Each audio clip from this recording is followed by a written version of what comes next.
to me, that was one of those games where I was very disappointed because of how sloppy the 49ers were. Like, that was my biggest takeaway. Like, this is the sloppiest brand of football that I've ever seen the 49ers play. Now, one thing that you're going to get when you are playing with a majority of backups, all right, where a majority of backups, I don't know how many starters played in that Raiders game.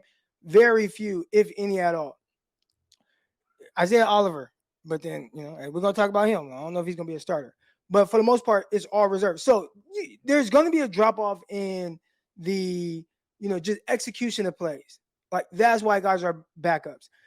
In the NFL, because I see this guy and he's like, Trey Lance made this nice throw. It was a tight window throw. And the guy's like, well, a better defensive back breaks that up. Well, why?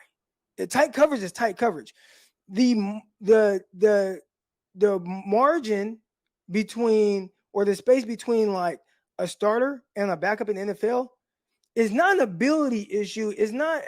Typically it's not an ability issue. Like, it's not from a talent standpoint. It's not, oh man, like, these guys are just way more talented than these guys. It's typically just a consistency difference.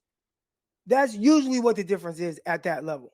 Like, when I was in the NFL, it wasn't like, oh, Crock can't cover. I could cover. That was not the issue. You got to battle roster politics. What is your role going to be, right? Like, Crock wasn't good at special teams. Like, that was my issue. It wasn't just being able to cover. So with a lot of these guys, the talent, that gap isn't big. It's the consistency. That's what makes the difference. That's the gap. Now, obviously, every team has special players. When I was on the Jets, like, it was very clear Antonio Cromartie is a special player, a special talent, right? 6'3", 220 pounds, runs the way he does. Like, he's a freak. He's different. But most guys are, can you play well within your role?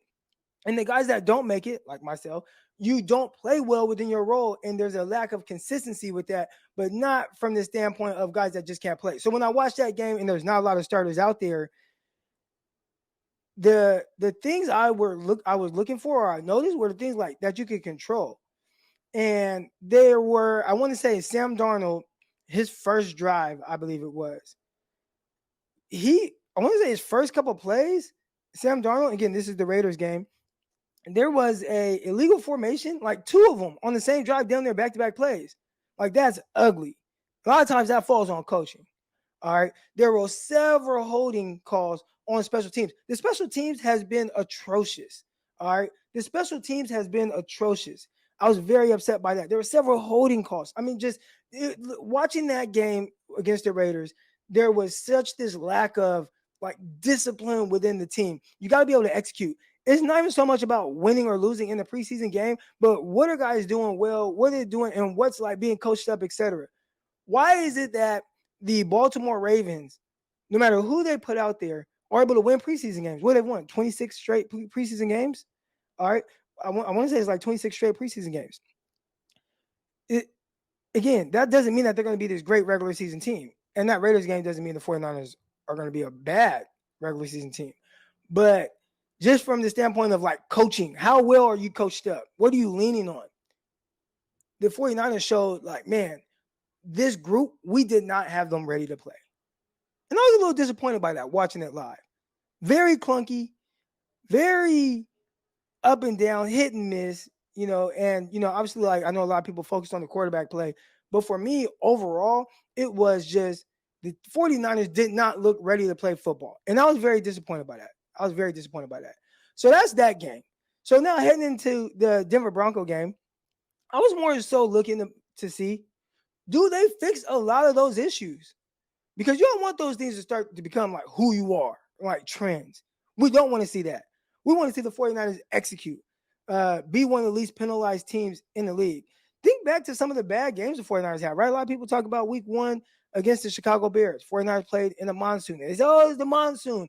Yeah, the monsoon kind of evens the playing field, but that's not why the 49ers lost.